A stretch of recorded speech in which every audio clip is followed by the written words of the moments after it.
بس گزارش ہے کہ سیاسی معاملہ چل رہے ہیں اور سب سے بڑی سزا یہ ہوتی ہے کہ ہم پاکستانی ہیں اور ایک فیوڈل نظام کے خلاف ہماری ایک جدوجہد ہے. تو یہ 2019 کا کیس ہے، پتہ ہی نہیں ہے کہ کون اس کا آگا ہے اور کون اس کا پیچھا ہے.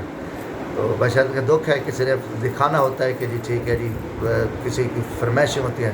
تو یہ فرمائشیں پورے کرنے کے لیے ہم پنڈی کے تو مہمان آئے تھے، الیکشن کمیشن میں میرا کام تھا اور اس کے ساتھ ہی میں یہاں پہ آیا، کوئی اور ایک دو میرے کام تھے. تو ہم رہے نے کہا میں مظفر گڑھ میں رہتا ہوں، اگر 2019 کا کیس تھا تو یہ پہلے کہاں تھے، ادھر مجھے مظفر گڑھ پولیس بھی پکڑ سکتی ہے. تو یقیناً انتہائی دکھ ہے جو تماشا لگا ہوا ہے جس طرف پاکستان کو لے کے جا رہے ہیں. ہم تو اس وطن کے لیے بیٹھے ہیں، بھگت رہے ہیں، مگر ملک کے خوفناک حالات سے گزر رہا ہے کہ آپ جو کرو، جس کو چاہو بے عزت کرا دو، اٹھا دو، ہتھکڑیاں لگا دو. یہ کوئی طریقہ ہے کہ کوئی ایمبولینس ہے جس کا کوئی پتہ بھی نہیں ہے اور ہمیں بتا دیں ہم حاضر بیٹھے. میں کبھی بھاگا ہوں، ہمیشہ ہم عدالتوں کا احترام کیا کھڑے تھے. تو ادھر ہم آئے تو اب ادھر سے جو ہے نا ایک سارا تماشا لگا ہوا. ہم نے تو بلکہ ہمیشہ سچ کو سپورٹ کیا، حکومت پنجاب کو بھی پتہ ہے اس بارے میں سارا کچھ ہے. تو بھائی مجھے دکھ ہے اور میں اس کی پرزور مذمت کرتا ہوں. دوسری طرف آپ دیکھیں جو بڑے بڑے ڈاکو تھے، بڑے بڑے ماشاءاللہ جو کھانے والے تھے، وہ آج وزیر اعظم کے ساتھ پروٹوکولوں میں آ گئے. ان کو کوئی پوچھنے والا نہیں ہے کہ جنہوں نے پاکستان کے اربوں ڈالر لوٹے، کرپشن کی، لوٹ مار کی. اب وہ رات کی طریقے میں سارا کچھ پاک ہو گیا اور جمشید دستی ایک مجرم بن گیا. اور آپ ہمیں جو ہے نا یہاں آپ بڑے دکھ اس چیز کا ہے کہ کوئی اس کا پتہ بھی نہیں ہے کہ اس کے کیا پروف ہیں، کس نے ایمبولینس دی لی. یہ سارا ایک ساری من گھڑت اور فیک کہانی. اور 19 کا کیس ہے اور 19 میں مظفر گڑھ رہ رہا ہوں، یا تو میں فرار ہوں، باہر ہوں. مظفر گڑھ میں انتظامیہ کو، ڈی پی او کو بھی پتہ ہے، مقامی پولیس کو بھی پتہ ہے.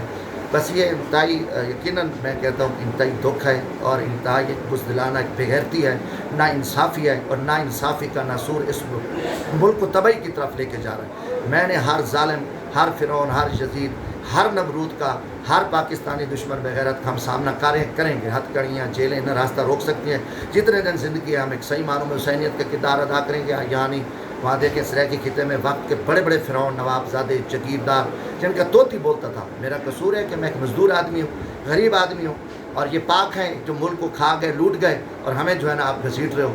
تو یہ مجھے مگر دکھ ہے اور پوری پاکستانی قوم دیکھ رہی ہے، خاص کر میرا طبقہ جو مزدور طبقہ ہے اس کو پیغام ہے کہ یہ سارا کچھ جو ہے نا یہ صرف تماشا ہے کہ وقت کے فرعونوں کو دکھاؤ جی ہم نے جمشید دستی کو ہتھ کڑیاں لگائی تاکہ خوف کہیں، بدماشی کہیں. وہ جی وہ انگریز جو یہاں انگریز کتے چھوڑ گیا تھا، وہی جو ہے نا وہی کتے، وہی جگیردارانہ سسٹم وہ ہمیں کاٹ رہے ہیں، مگر ہم مقابلہ کر رہے ہیں. اب میں مظفر گڑھ سے چلا، مظفر گڑھ میں کیسا پنڈی میں مجھے گرفتار کر رہے ہو، تماشا لگا رہے ہو اور سب لوگوں کو آپ نے جو ہے نا پریشان کیا ہو.